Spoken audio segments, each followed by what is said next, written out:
Good evening.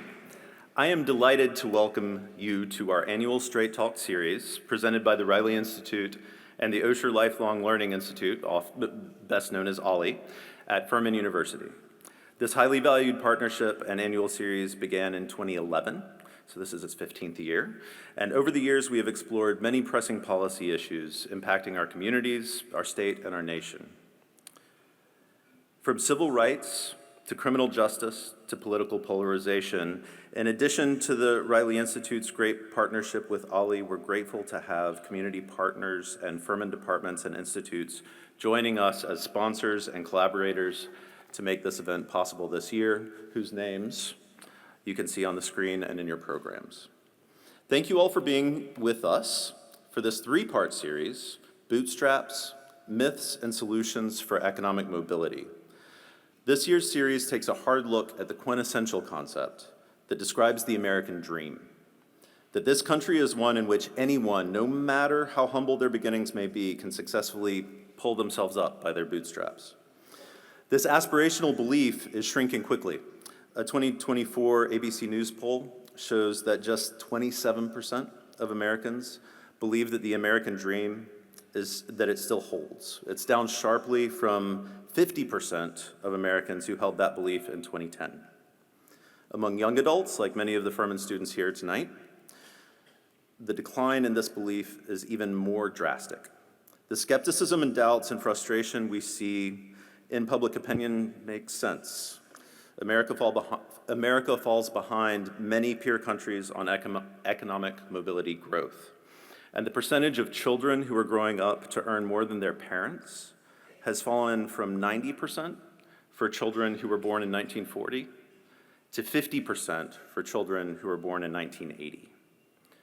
While the differences in ideological thought and political affiliations and life experiences might cause us to debate whether the American dream is possible today or even if it really was in the past, a vast majority of Americans can agree on this. We want it to be true. We want a country where our kids have the opportunities that we didn't. We want to see families being able to move from poverty to stabilization, from stabilization to thriving. We wish stories of rising up were not so rare and newsworthy. We want them to be the everyday realities for everyday people, for ourselves, our next door neighbors, our friends, and our kids. What will it take for the American dream to be within reach for all Americans? Throughout this series, we're going to examine that question. We begin our series tonight by looking at the significant role of education as a leading catalyst for driving economic mobility. We'll examine the roadblocks within our education system that stagnate opportunities sometimes for students and what can be done to improve outcomes for all students. Next week, we'll move forward to considering the conditions by which upward mobility can be achieved through work. We'll consider the extent to which America's productivity growth tracks with economic security and prosperity for American workers, and what types of labor policies are needed to bring economic opportunity and growth within the workforce. Finally, during our last session, which is on Constitution Day, we will examine what it may take to realize the American dream based on the geographical place where we live. The session will shed light on how a person's place can drive or diminish their economic opportunities and explore what it will take for communities to foster conditions for all to thrive, not only on a national scale, but also right here in Greenville. As has been our habit each year, we do not approach this year's StraightTalk topic with a partisan lens. While individuals on stage may bring a more liberal or conservative perspective, the Riley Institute and OLLI are not interested in advancing a political agenda. Rather, we focus on facts and evidence and a collaborative approach to envisioning a path forward. Former U.S. Secretary of Education and Governor of South Carolina and the Riley Institute's namesake, Richard Riley, once shared these very wise words. Too often, people are choosing sides instead of choosing solutions. We need to step back, lower our voices, truly listen to each other, and search for common ground. It is an honor to have our namesake with us here tonight. Secretary Riley, thank you for the principled and standard of collaborative leadership that you've set for our state and our nation, and for us right here in Greenville.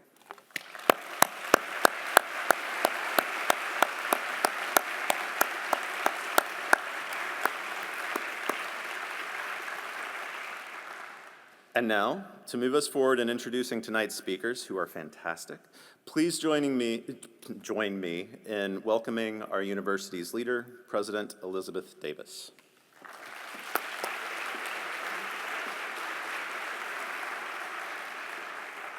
We kick off our series tonight with a focus on the role of education in achieving upward economic mobility.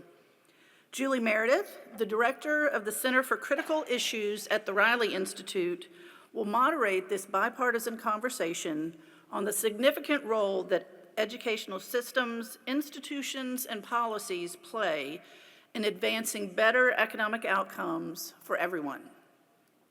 We are thrilled that both of our speakers tonight are leaders who once walked this campus as students.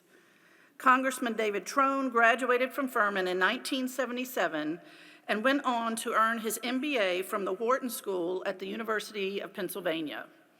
He is the founder and owner of Total Wine & More and served 3 terms in the United States House of Representatives, representing Maryland's 6th congressional district from 2019 to 2025. In Congress, he served on the House Appropriations Committee, Budget Committee, and the Joint Economic Committee. As the son of a teacher, Congressman Trone has made education a career-long priority in public service and corporate leadership. Total Wine & More employees can take advantage of cost-free education benefits that include earning a college degree. Congressman Trone is an emeritus member of Furman's Board of Trustees, and his generous commitment and support for this university is obvious across campus, especially in the Trone Student Center and the Trone Center for Mental Fitness. Melanie Barton, a 1984 graduate of Furman, serves as Deputy Chief of Staff and Senior Education Advisor for Governor Henry McMaster. She assists Governor McMaster with policies related to early childhood education, public education, and higher education. She also oversees development of the governor's annual executive budget. Prior to her current position, Melanie worked for 19 years for the Education Oversight Committee, where she served for 8 years as executive director. Like David, Melanie is also a great friend to the Riley Institute and to Furman. David and Melanie, we are honored to have you both here tonight. Welcome home to Furman.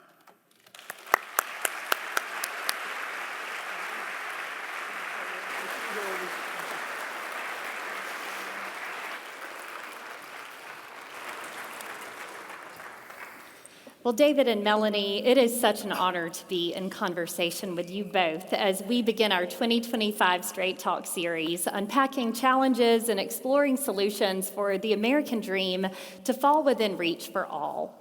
It's fitting to have both of you here this evening as this issue of economic mobility is one that really can cut across political boundaries that so often divide us. Americans may differ greatly in how we believe American opportunities can become more attainable. However, one thing we likely can all agree on is that we want to see solutions. You both have very long track records for demonstrating deep commitment to collaboration across political differences for the sake of reaching common ground and shared goals on important issues like this one. So we're going to dive right in. Education has been seen as that great equalizer, creating opportunities and conditions for the American dream to theoretically be possible for all students, regardless of their background.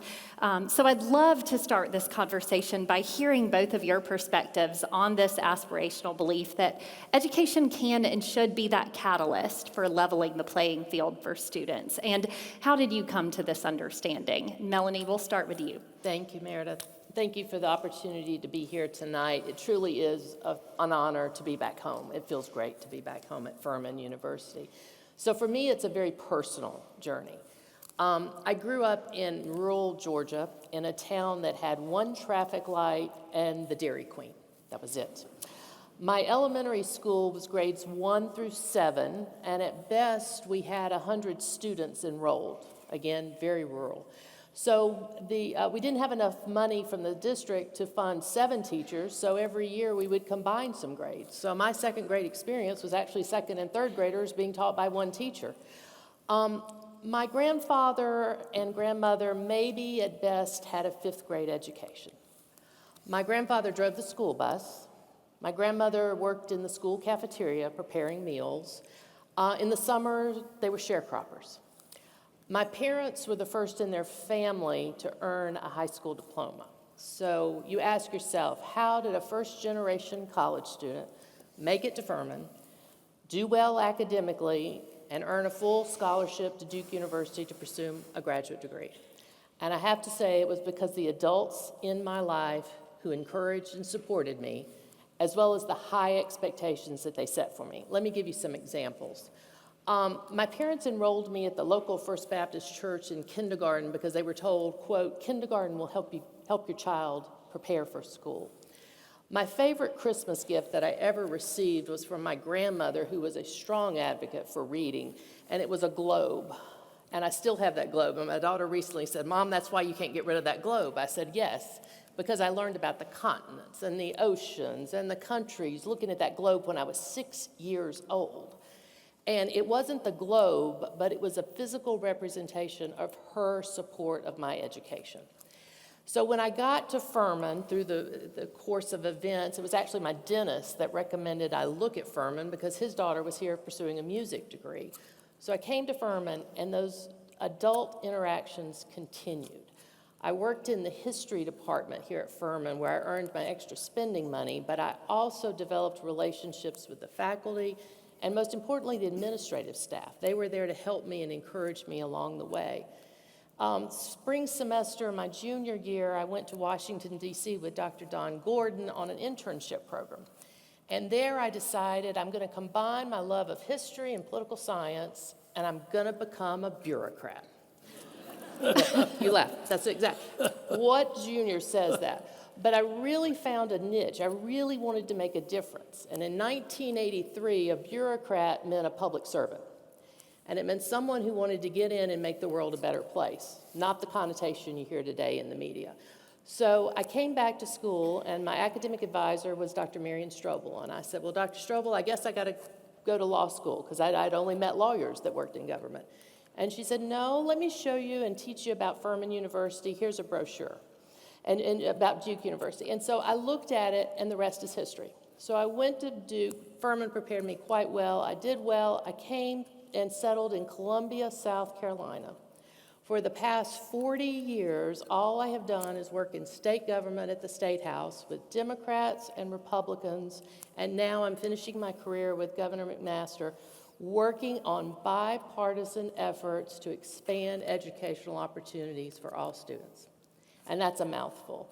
But that is my personal passion. So I would say to every student in here, find your personal passion and it will make the way for you in your career. So that's what I've done. And I have seen that educational opportunities change the social and economic mobility for students. It changed it for me and for my family. My 2 siblings were college graduates. My nieces, my nephews, my children, all college graduates, and it changed their whole trajectory. That's the power of education, and I am a believer that that is still the future of our country and our state, is to expand those opportunities. Thank you. David. Well, I'd certainly have to start off by saying thank you for everybody having us here today, and especially thank you to our good friend Secretary Riley and President Davis. It's always fantastic to see you both. Education, upward mobility, no ins and ifs about it. Just a complete, total connection, and it's certainly been that case in my life. My dad had never gone to college, much like yours, and the GI Bill, government getting involved, helping returning veterans from World War II, enabled him to be the first one ever, and the only one in his family to go to college. That drove his success. But at the end of the day, we grew up on a farm, chicken, hog, 200-acre farm in Pennsylvania. My class had 80 people, 80 in the graduating class. It was ranked in the bottom 3% for the whole state. Virtually nobody went to college. They all became farmers or worked in a nearby factory. So it wasn't that environment wasn't conducive to success. But just what Melanie said, it's one person. My mother believed in college education, and her family, literally for 4 generations, had always gone to college. So she was a school teacher, as President Davis mentioned, and that came down on us. I'm the oldest of 5. All 5 of us went to college. All 5 of us got secondary degrees, 3 MBAs, a law degree, and a degree in therapy. So everybody valued education, and that really led to our success. But at Furman, I love the fact that I had the ability to lay out my own path. I got to pick a path of what courses I wanted with my advisors, and I was able to pick English and really learn about literature, and that was just spectacular, but still do history and learn about all what's come before us and how that has implications on where we go in the future. And also take some business courses, but not too many, where it got overwhelming, and still have the ability, to take the travel abroad, which Furman offered then and now drives relentlessly, and the chance to go to Europe for the first time and be in Vienna for 4 months. So all those things at Furman gave me that thirst and excitement for education. And then, of course, it's the professors. When you have professors like Don Gordon, Dr. Acey, Dr. Ruth, Dr. Alford, Dr. Duncan MacArthur. I was 77. I still remember those guys because we had small classes and you could meet the folks and they cared about you. They knew your name, they knew your story, and they wanted you to win and succeed, and they helped you as needed. So that environment, which was so crucial to our success, prepared us to catapult, to have that upward mobility that we've been talking about.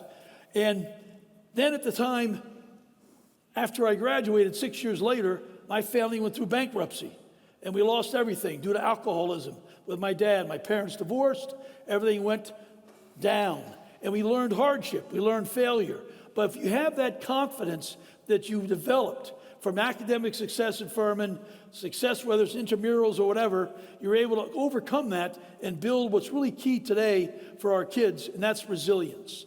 We need to fail and fail often, and that's a damn good thing. Because out of that, we realize we can punch the ceiling, we can punch it higher, and that's how we're going to have greater success. So that failure was a key part of our success, that building the resilience. And of course, the Furman education got me into the Wharton School of Business, where I started my company, Total Wine and More. Now we're across 31 states. We have 12,000 team members across America, and we're the largest retailer of wine, spirits in the United States. But we took a long journey to get to 290 stores. But that grit, that perseverance, and that comfortable liberal arts background really helped prepare us for that. So I couldn't be happier about all that we learned here, and now we have a chance to give back with philanthropy and these type of events. So it's great to be here. Yeah, thank you both so much. So this understanding of education as the key to unlocking the door to the American dream is obviously widely held among Americans, but as is true for many things, aspiration and actuality tend to find themselves in a bit of conflict at times, because studies consistently show that the economic status of a child's family is one of the strongest predictors for their academic achievement. Now, we know that there are some individual level reasons for this correlation. For instance, it makes sense that it would be hard for a child who is hungry or who doesn't know where they're going to sleep that night to be able to focus on a test. But there are also broader systems at play with these disparities. So, Melanie, I'm hoping you can give us some more insight on the structures and policies within our education system that impact a student's academic success being so closely tied with their family's economic status, and what changes have happened or do you think need to happen to narrow these educational disparities? Sure. So let's talk first at the federal level. So we've got a lot of programs at the federal level. We've got the McKinney-Vento Homeless Education Program that ensures that homeless children have access to free public education. Under Secretary Riley, we created the 21st Century After School programs that ensure that students in poverty have a safe place to go after school. They can go and have enrichment, homework centers, experiences in the arts and athletics. That has helped children to stay safe instead of going back to a community where it's unsafe. And of course, you have the Title I funding that gives additional federal money to school districts that disproportionately serve a high number of students in poverty. And those funds are used by our local school districts to provide academic supports. I want to focus on two things we've done in South Carolina. In South Carolina, the emphasis has always been on improving kindergarten readiness. That has been a long-held tradition that we're going to improve that. Children who start kindergarten ready to learn are more likely to be on task, be on grade level throughout their educational experience, to graduate from high school, and to go to college. But children in poverty often come to kindergarten with their language development at a lower level. They have not had access to books in the home. They've also not had access to quality childcare and preschool programs. So what we've done in South Carolina, again, it's been a bipartisan effort. In 1996, we were one of the first states to have full-day kindergarten for our 5-year-olds. Then in 1999, under Governor Hodges, we instituted the Office of First Steps to School Readiness to focus on parenting programs from 0 to 5. And I've been working with Governor McMaster, and he has led the effort to expand full-day 4K to all students in poverty, and that means students who are eligible for Medicaid throughout the state. And thanks to the Education Improvement Act revenues that, again, Governor Riley pushed through, we have the money to fund those programs, and we're seeing results. Let me give you some statistics. In 2024, 39% of South Carolina students were ready for kindergarten. Okay? In that same year, 32% of the high school graduates were college ready. There's a correlation there. And for students who participate in the full-day 4K program, 35% were ready. So we're closing that achievement gap. We've got to keep it. The goal now is 75% of students enter kindergarten ready to learn. That's a huge lift, but we're going to make it. And one other area is the National School Lunch Program. So last year, South Carolina, the General Assembly, in a bipartisan effort, passed a bill that requires school districts to start expanding programs to students to provide free lunches and breakfasts to all students if you're a school that has at least 25% of the students in poverty. And also, South Carolina now will not allow any district to give an alternative meal or deny a child a meal because they can't pay. As well as, you must give a diploma to a child even though they may have a school lunch debt. So we're making progress in that, and I think you're going to hear more about that in the coming months. The one area where we still struggle is ensuring that students in high poverty schools have a qualified teacher in the classroom. That is in rural and urban South Carolina. That is our number one problem because teachers matter the most to the school policy factors that go into student achievement. They have 2 to 3 times the effect on student achievement than any other measure. So getting quality, experienced teachers in our high poverty schools is our number one objective. Thank you. So there's progress that has been made, there's much more to be done, but many people have questions today about how these disparities along socioeconomic lines can be addressed through public education, as many federal level programs, including oversight and research and funding, are being reduced or in some instances reallocated to individual states. And we're seeing this happen in real time this year as many parts of the U.S. Department of Education are being dismantled. So David, can you give us some insight into what federal level programs and funding streams have been particularly effective in leveling the playing field for students, and where do some of those programs stand today? Just like to start off with kudos to what Melanie's accomplished here in South Carolina. I mean, there's no question. I spent 2 years in the Education Committee, then 4 on the Oversight Committee for appropriations in that area, but Head Start is so crucial. 4-year-olds, universal, so crucial. Then after that's finished, we got to go to the 3-year-olds and get them on a half day. Because that early education is when that brain is really developing at warp speed. And that's where they fall behind. And once they're behind, there's no catching up. So that investment up front, what she's doing here in South Carolina, and she wants to do more and more, I know, and it's important, that will save so much money on the end of the whole program when kids succeed and flourish and don't need government help, can pay taxes and move forward. But what's happening right now at the federal level, unfortunately, the report's not good. As you may know, the big, beautiful bill, which was a tax package passed. That tax package was all about lowering taxes for a lot of folks at very high tax rates. I was a huge winner in that tax package. I didn't ask for a tax decrease, but boy, we got one. That tax package will blow a hole about $5 trillion over the next 10 years into our budget, just like the 17 tax package blew a hole of $2 trillion, $200 billion a year, when it took corporate tax rates from 35 incremental to 21 incremental, which meant effectively 12%. No one here pays 12%. Well, that's why those C Corp stock are so high, because they're buying back their stock, reducing the pool of stock, and they can do that because of the tax break. They're printing cash flow. But in the federal level, SNAP, as Melanie talked about, is the biggest issue. SNAP is a gargantuan program. 42 million folks are on SNAP in America. 16 million are children, poverty. 8 million are elderly, seniors. 4 million are disabled. So these folks aren't the workers out there right now. These are folks that don't really have a job and have much of a future at the moment. They're in school, they're seniors, or they're disabled. Well, they took a hole of $187 billion, was taken away from SNAP and given to the tax break. $187 billion. That was a 20% of SNAP was destroyed, and the answer is states go figure it out. Now, good luck to Melanie, because when that hits, Melanie is not going to look too swift. The next governor, he'll inherit the mess, and he'll be scrambling in Columbia because he's not going to have the funds because they just got cut from the federal level.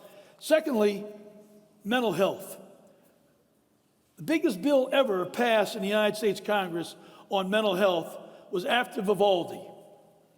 Vivaldi, the massacre of children in Texas. We just had another one in Minnesota. We've all seen this. Our kids go to school afraid.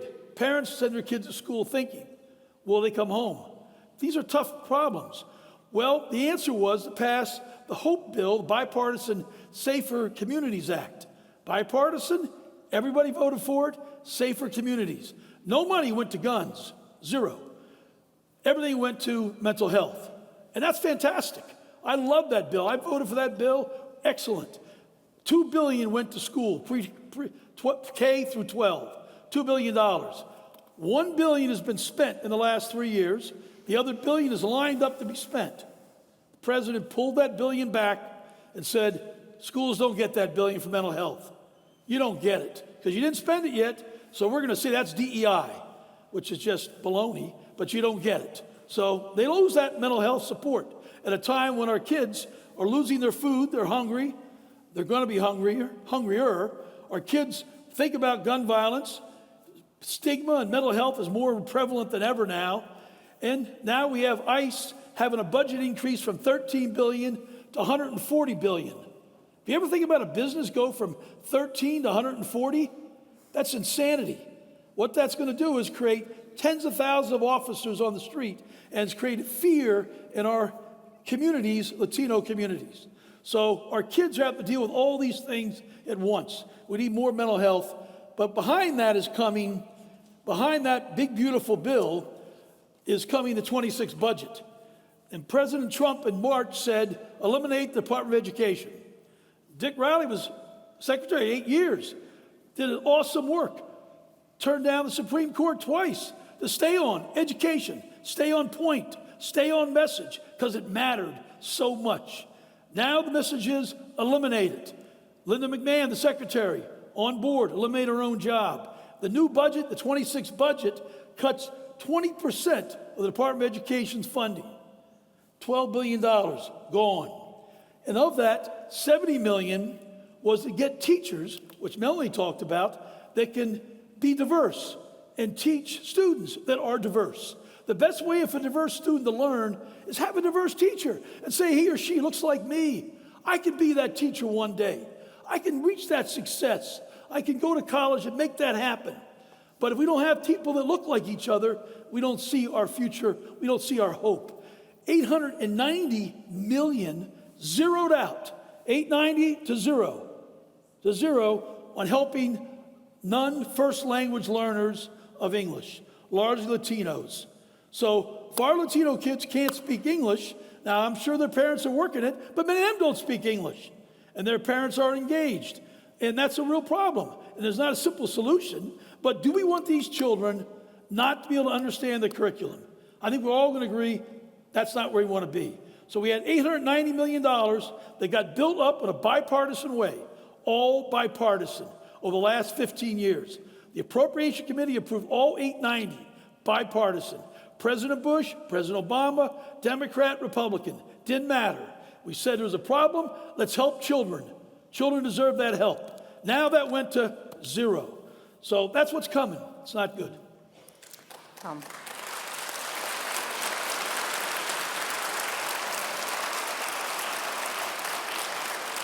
Melanie, I'd love to hear how your perspective aligns or differs from David's on this. And for programs and funding streams that are being redistributed from the national level to individual states, could you give us some insight in how South Carolina is positioned to carry out this work? And what are the pros and cons for states having more autonomy? So David very well went through all of the questions, and there's so many questions out there that we keep going, what if, because we really don't know what's going to come. That's the uncertainty breeds fear and despair, okay? Let me take a different approach. 10% of the monies that operate our public schools right now come from the federal government. That's 10%. That's for the operations of the schools, not the food SNAP program, not that, but just thinking about the operations of schools. So if the president and Congress decide we're going to put all those federal programs that go to our school districts into one pot of money, give it back to the districts in a block grant, and you decide how you're going to spend the money, which I think is the way that they're looking at, then I'm going to be up here saying we've got to do three things. We have to target those resources to the students who need it the most. That would be students who are not on grade level, students with disabilities, students in poverty. We have got to target those resources. We have got to hold the school districts accountable for how those funds are spent. We've got to know how they're spent. And number three, we've got to evaluate the return on the investment. Because if you just give block grants and say, go do well, go do good things, it's not going to turn out well. And my fear is that it would lead to expanding the achievement gap between our students if we don't have a focus. So South Carolina, and I will probably be gone, but I'm going to tell this, South Carolina has got to focus those resources on the students who need them the most, because those students are the students that are going to be participating in the workforce for the 21st century in South Carolina. And I'm one of those who believe that every child deserves an opportunity to be part of that workforce, and that's the whole reason I do my job, and that's the workforce that will lead to the social and economic mobility for those students and their families. Thank you.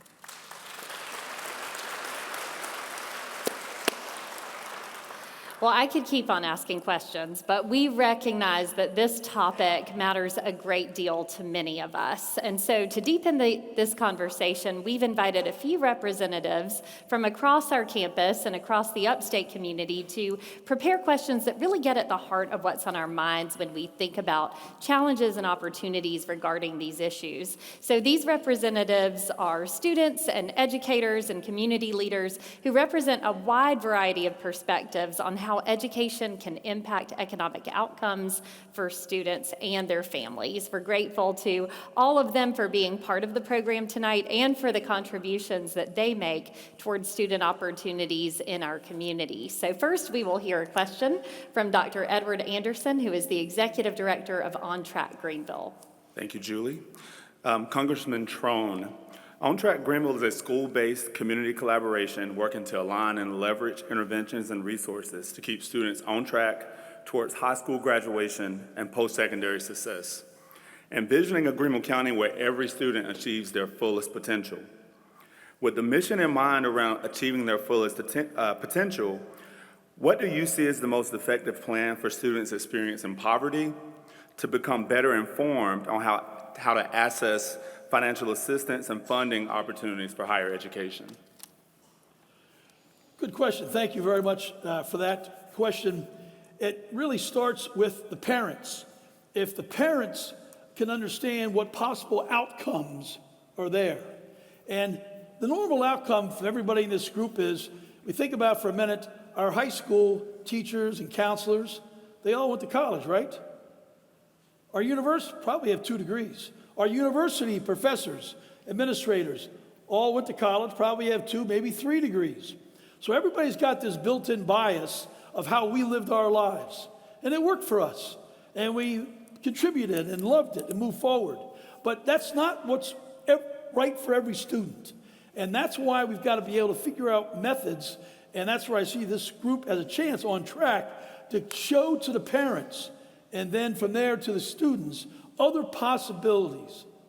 Why can't you go to a vo-tech school? Why can't you learn a technical trade? Why can't you learn to be an engineer? Maybe not, but why not a plumber? Why not a carpenter? Why not an electrician? All these great schools for apprenticeships, vo-tech, coming into our high schools, 11th and 12th grade, then continuing forth into college.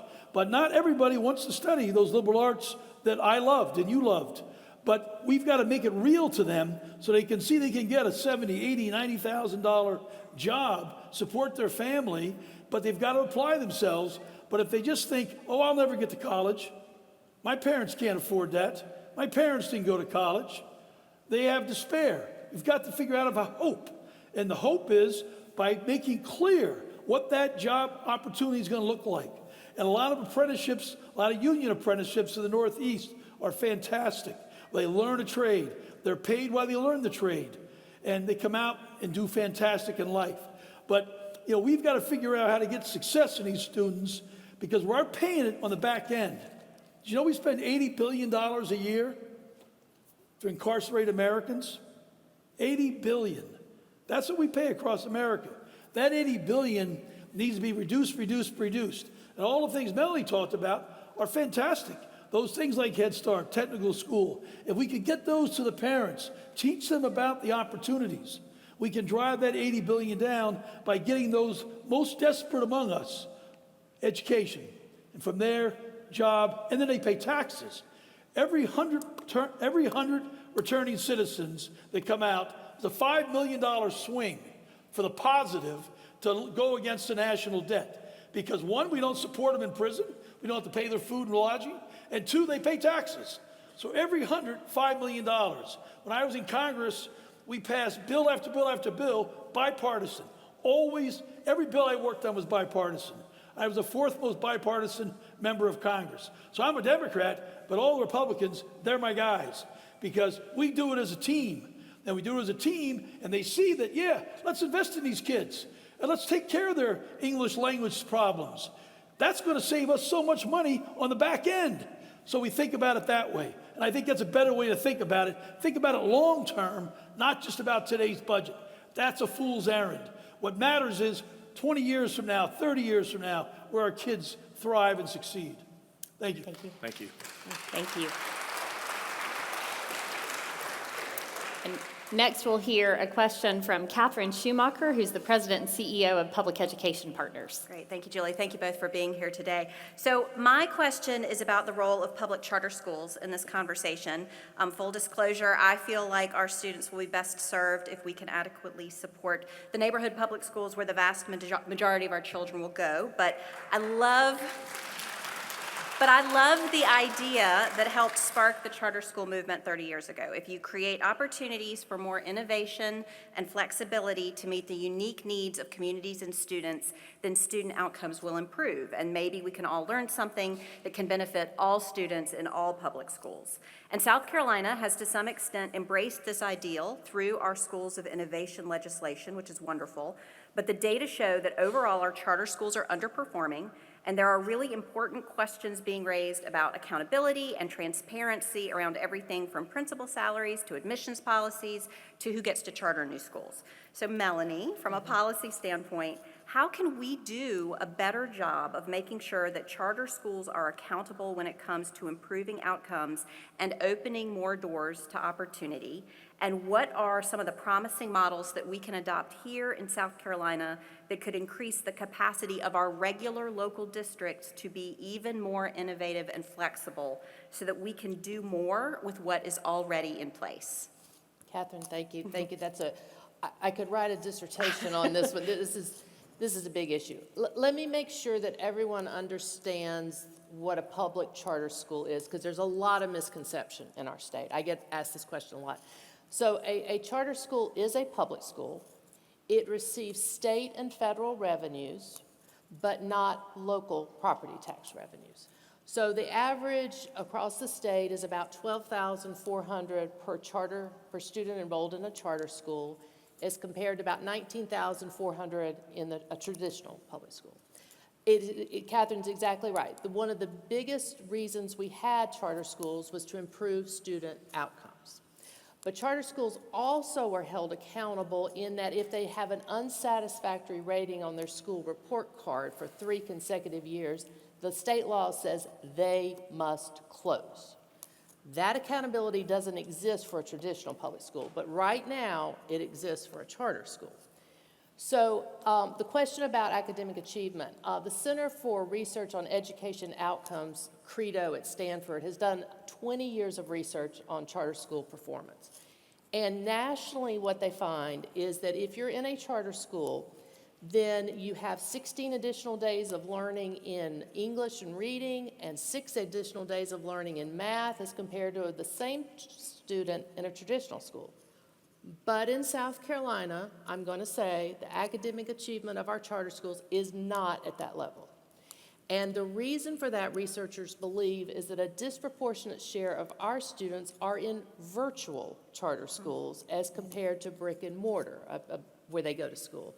So there's a bill pending before the Senate right now, and I know that the House of Representatives is also going to debate this in committee. What do we do to improve the student outcomes for charter schools? Because we're paying a lot of money for those students. The big issue that I find is a conundrum. There's a political conundrum. Charter schools are so popular in our state. The enrollment in charter schools is up 50% since the pandemic. And you ask yourself, well, if the performance is not up, what's why the growth? They do a great job of marketing themselves. They know how to attract a wide audience of parents and families. They talk a lot about curriculum. They talk a lot about what the focus of the school is. They talk about we're developing leaders, or we're developing STEM or STEAM, or they know how to market themselves. So when you have a shift in the marketplace, and David can talk about this better than I, but the marketplace has shifted. So those charter schools are going after students. So what do you do if you're a traditional public school district? You got to keep the customers you have now so that they don't leave and go to a charter school. And you got to figure out a way to get more parents in your school through open enrollment, magnet programs. You've got to market yourself. And you're looking at me going, this is insane. This is traditional public schools. But it's a different world. So what I would love to see schools do is really think about their customer service to parents. Since the pandemic, it's all changed. You know, we know now a lot of things. It was just a terrible experience. But now when I talk to school districts, I say, tell me what you're telling your community. Tell me how you're engaging with your community. Tell me, be the biggest proponent for your school in the Kiwanis clubs, in your churches. You've got to tell your story because there's others telling a different story, and it's a different marketplace. I think that what the General Assembly is going to end up doing is really tightening the authorizers for the charter schools. And Catherine, I really hope we keep that a part of the law where you have to close underperforming schools. Yep. That has to be part of the solution, because if I've got flexibility, then I want to make sure I have accountability for the students in those schools. So I'm hoping it's a big lobbying effort. Full disclosure, they have a lot of lobbyists, but from our office's perspective, we want more accountability and more transparency for the students and the taxpayers of the state. Thank you. Appreciate that. Thank you. All right. So at this time, we'll hear a question from Ashley Garcia, a Furman International Business major and Latinx Studies minor who is part of Furman's Community of Scholars, First Generation Student Alliance, OLA, and the Riley Institute Advanced Team. Congressman Trone, you are a strong advocate of student mental health and well-being, which are essential components for improving academic and economic outcomes for students. However, mental health services for students are not always on the top priority list in terms of funding. From your experience, what needs to be done to better prioritize resources for student mental health and well-being through public education? Yeah, that's a great question. And everybody in Congress, certainly in the Senate, certainly understand the issue of mental health is so much buried and hidden because of the stigma. So we've got to really work together. I formed a group of 140 members, Republican, Democrats. We had over 100 bills in the 117th Congress. 26 became law. Every bill had to be bipartisan, and they're all aimed at mental health and addiction, two things that are often co-occurring. So you got a lot of these similarities where you work to treat both issues. But these are things we can get together on, be bipartisan on, and really drive solutions and support folks at the state level who need more mental health specialists in their schools, for sure.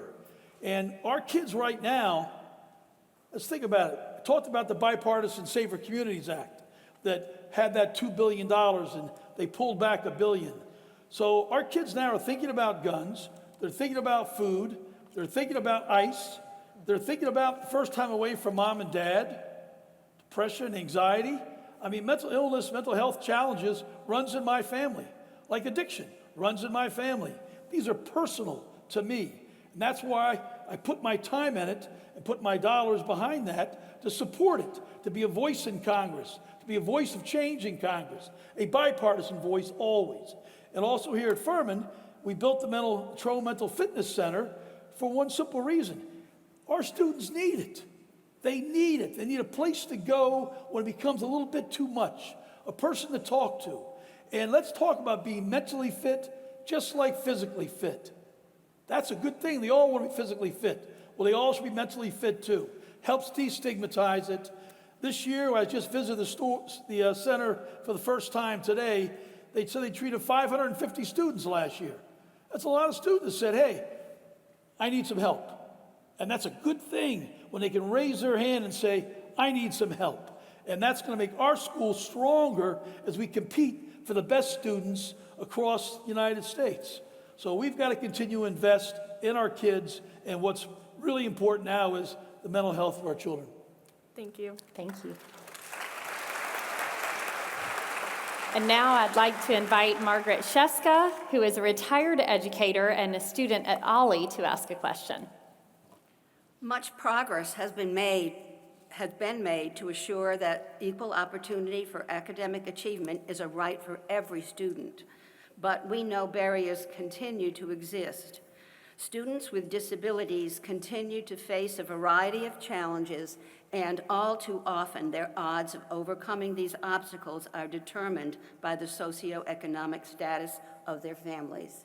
Melanie, what are the most important issues needing to be addressed to level the playing field, and what solutions do you recommend to assist all students with disabilities in experiencing a successful school education, which can in turn lead to better economic opportunities?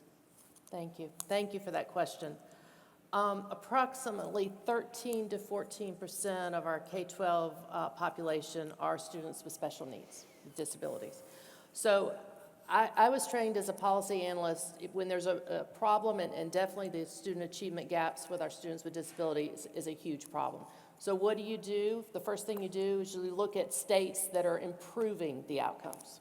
And I'm going to tell you right now that state is Louisiana, of all places. So their 2024 National Assessment of Educational Progress, or NAEP scores, in fourth grade reading and math were one of the highest gains in the nation. And they were gains for students with disabilities, too. So I've researched what they're doing in Louisiana, and it's something that I think we need to look at. So in Louisiana, they do not separate special education from general education when it comes to making decisions about instructional practices and professional development. So what they do is they have a playbook. It's literally a state playbook that says, we are going to hold all students to high standards, and we're going to work across the general ed program and special needs. The other thing they're doing is they're giving more time on task to students with disabilities, giving them more time to be with a teacher that can help them reteach that lesson or move forward. The other thing, which I think is so important, is they're giving supports to the parents of the special needs students to show them how they can help their student at home, to facilitate what the teacher is doing in the classroom.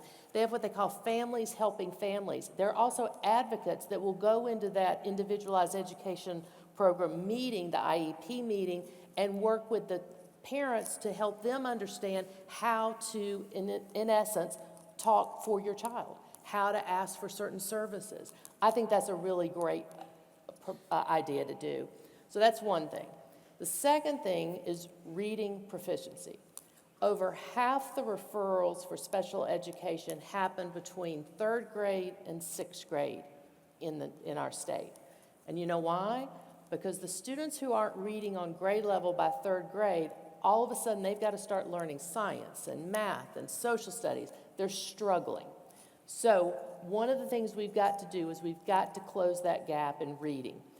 Last year, 54% of our third graders were on grade level in reading. Only 21% of our students with disabilities were on grade level. So we've got to focus, we've got to reduce that gap. The third thing that we have got to do is we have got to reduce the number of suspensions for special needs children. Unfortunately, South Carolina is first in the nation. This is not a statistic you want to be first in. First in the nation for the percentage of students with disabilities who are suspended every year. That we have got to change. And it's not taking resources away from the teacher, but it's helping the teacher, the family, and the entire school learn how to provide the services that these students need. So those are the three things I would do. We have got to close those gaps. Thank you very much.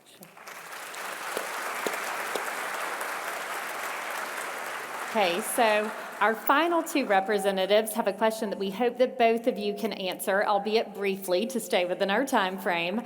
So next, we're going to hear a question from Dr. Charlotte McDavid, Assistant Superintendent for Transformation with the Greenville County School District.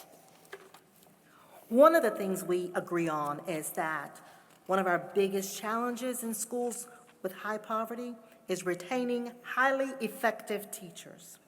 I would love to hear from both of you on what bipartisan strategies you would support to attract and keep strong educators in the schools that need them most.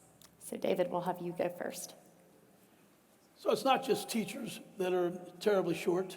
In these areas, particular areas are, just as Melanie said a minute ago, it's rural, Republican generally, urban, Democrat generally. So there should be the ability to work together because it's affecting each group, urban and rural. The shortage is not only teachers, it's psychiatrists, psychologists, therapists, nurses. All these folks have other opportunities in many of these suburban areas, so they're going where it's a little bit nicer, the grass is greener. They aren't going to the small urban rural areas like in my congressional district, which was very rural and very Republican in 3 of my counties, totally Republican. But they're not going to the urban areas. They're going to suburban. So we've got to get the ability to use money, dollars, Dollars are what's going to drive these folks out there. So you pay for what you get in life. If you hire, you train, you can retain. But if you don't pay right, and you got to pay more where you have a shortage, because you're not getting the folks to come. So if you don't pay more, they're not going to come. So we've got to figure out how to work together and say, hey, this is the tougher area. It's urban Detroit. It's rural Michigan. And these areas need to have psychiatrists, therapists, etc. I had one county, not a single psychiatrist, not a single psychologist. Zero, not one. It's kind of tough. How do you get a prescription? So we've got to invest our money where our mouth is. And I'm going to follow up because David opened that area. The Education Oversight Committee recently released a report called Beating the Odds Initiative, and it focused on 7 elementary schools that are high poverty schools in our state, but have an excellent rating on the school report card. They beat the odds. So what did they do? So they went in and they talked to the professor, the teachers, the staff, the parents, and they said, what makes this school different? And it was leadership. It was the principal leadership. So in addition to paying the teachers more for going into those, I would also argue we've got to really focus on the leadership, the principals. Because principals, a teacher will go and work in really hard environments if she or he has the backing of the principal that will support them in all ways. That's important. In these schools, 5 things were found. I'm going to say them real fast. Principal leadership, a sense of urgency, community support, high teacher instruction. They work together as a team, and the culture of high expectations. People want to work in environments like that. In any business, at Total Wine, you want to work in an environment where you're appreciated, where you know the goals, you know the objectives, and you're going to do that. So I would also say differential pay for teachers as well as differential pay for the principals. Agreed 1,000%. And it's absolutely it's business. It's the business of education. That's it. Let's get the best people, man. That's it. For our kids. Thank you. We look forward to hearing more about that.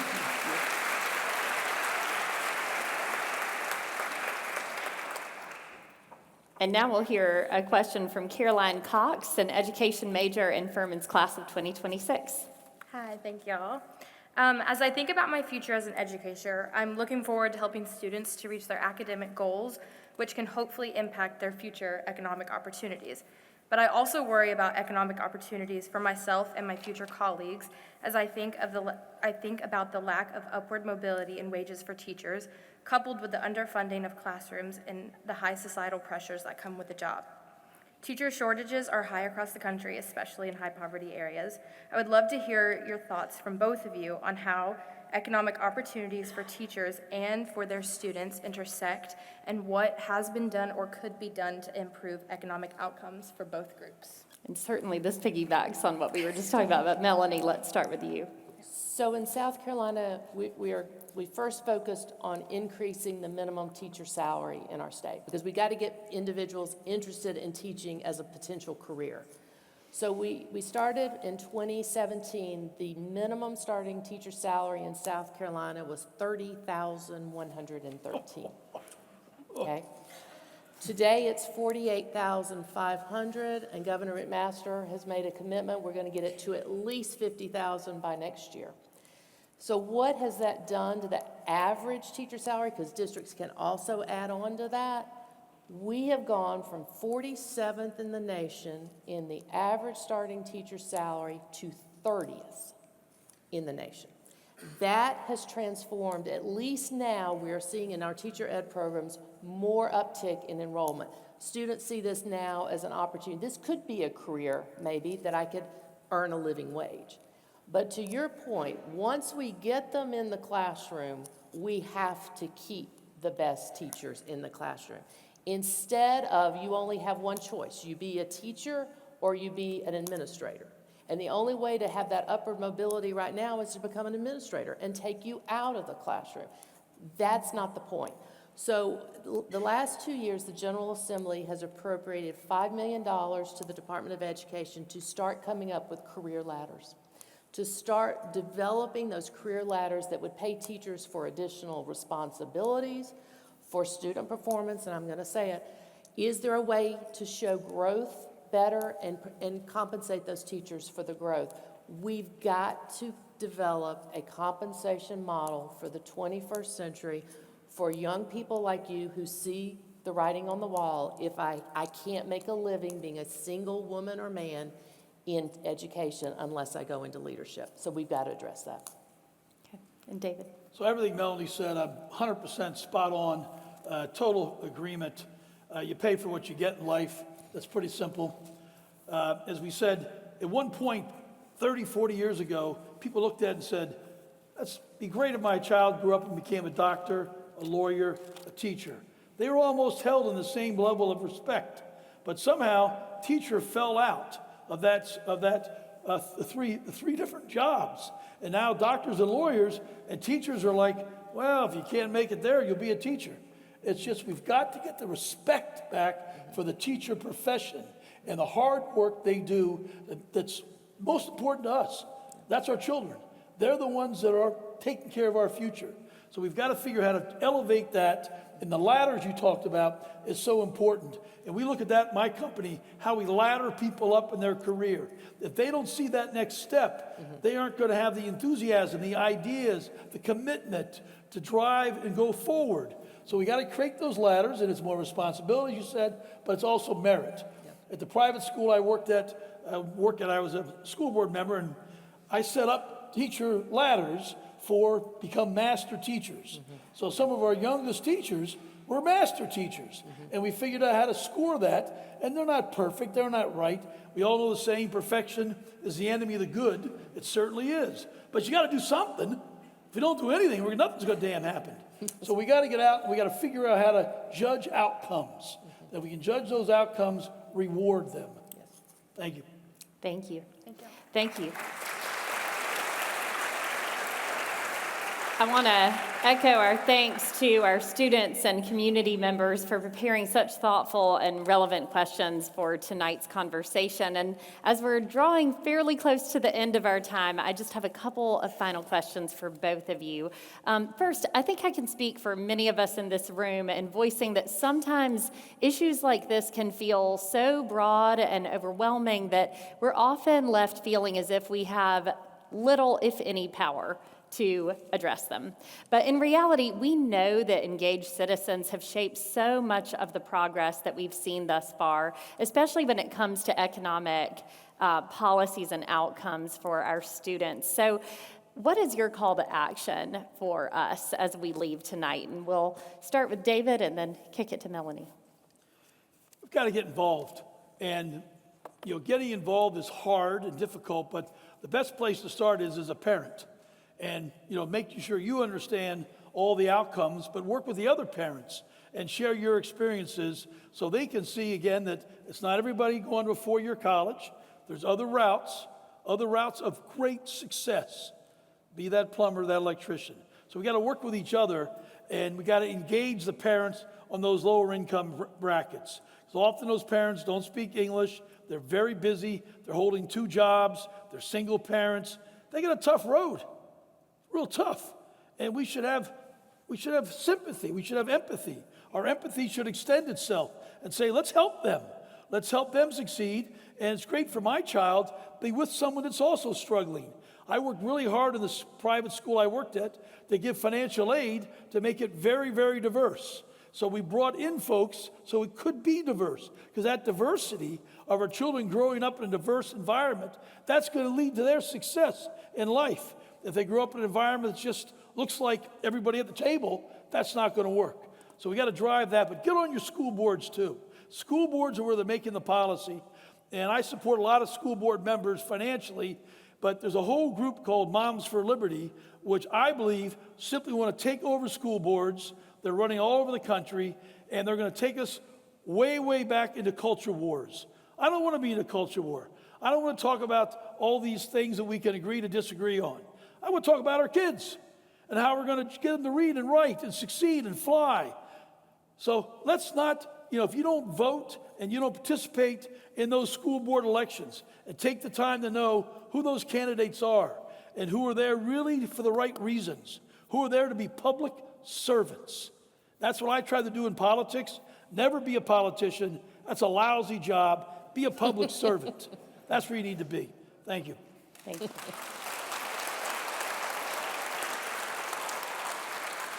Great. So I'm going to talk about an initiative that's just been kicked off recently. It's called Be Present South Carolina. So 22.5% of our students are chronically absent from school. That means they're missing 10% or more of the school year. And when you're not in school, you can't learn. I don't care if you've got the best teacher in the classroom. If she's got 1 in 5 students out every day, it's going to be a difficult year for that teacher. Only 22% of chronically absent students in grades 3 through 8 were on grade level in math last year. 23%, as compared to 47% who were there at school. So the statistics are there. So what I would say, if you're a business person, if you're a parent, if you're a grandparent, make sure you encourage your students to be there. The pandemic wrecked our attendance. Students thought, okay, I don't need to go to school anymore. I can make up the work. Remember all those makeup assignments? I can go online. I can fill out no, students need to be in school. We need you in school, because what happens when they go work for Total Wine and they don't show up for work at all? You've lost your social and economic mobility. So again, it's whatever is the thing that's going on in your school. Right now it's school safety too. Let's talk about school safety. Parents want to know their kids are safe. Maybe that's an issue in your local community. Get involved, like David said. I know in Greenville they're doing a lot of backpack programs. We talked about food, school lunches. Backpack programs on the weekend, a lot of the Methodist churches are doing that. There's something that you can do to improve the life of a child. Again, as I go back to my personal story, it's adults investing in children. Like David said, we have to do more of that. Thank you.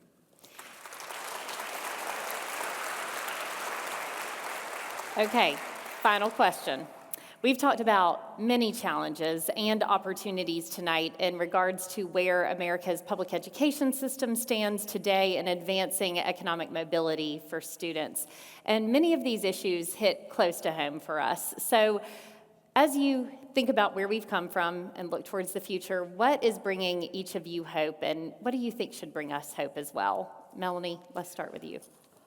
So Winston Churchill, who I really value his words, once said, "The pessimist sees difficulty in every opportunity. The optimist sees opportunity in every difficulty." And I think tonight, hearing the questions, meeting the students here, there's optimism. We can't give up this fight. We cannot give up, and we can't say, well, it's those children that we don't need in our system. We need all the children to do well in our system.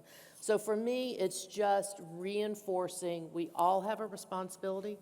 It's going to be hard work. It's always hard work. There's no silver bullet in improving education, but it takes all of us and all of our different avenues of life to make a difference in the lives of children. Thank you. And David? I just reemphasize again, there's no simple solutions. But the only way you build a business, you build a university, is you do something. You use your analytical powers, come up with what you think is the best solution, and go with it. Then when it doesn't work, course correct or retreat and try something else. But we got to continue to change and be comfortable with change. Mm-hmm. Too often Americans, we're uncomfortable with something different. All of us are naturally. But the way to build a business is get out of our comfort zone in areas we don't really feel good about, but we got to be there. We got to be there. So I would really encourage everybody to think about, President Clinton had a comment, a philosophy that people's tomorrows should always be better than their yesterdays. And I think he's right on point. And that should be the case for our children. Our children have got to have a better tomorrow than our yesterdays. And that's on us. So we've got to be involved in the political process, presidency on down. When $187 billion is cut in food, all English language challenge is cut to zero.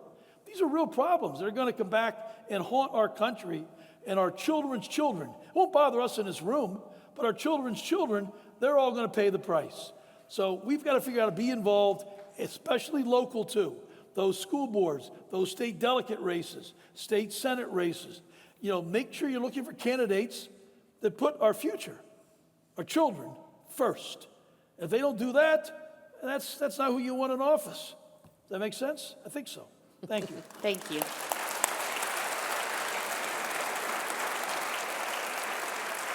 Well, Melanie and David, we are deeply grateful to both of you for sharing your expertise and knowledge and passion throughout this rich discussion. I think we're leaving tonight better equipped to understand the intersections between public education and economic opportunity, and to recognize how we as engaged citizens and leaders can take practical actions to build solutions. So on behalf of our students, faculty, staff, and wider Greenville community, thank you.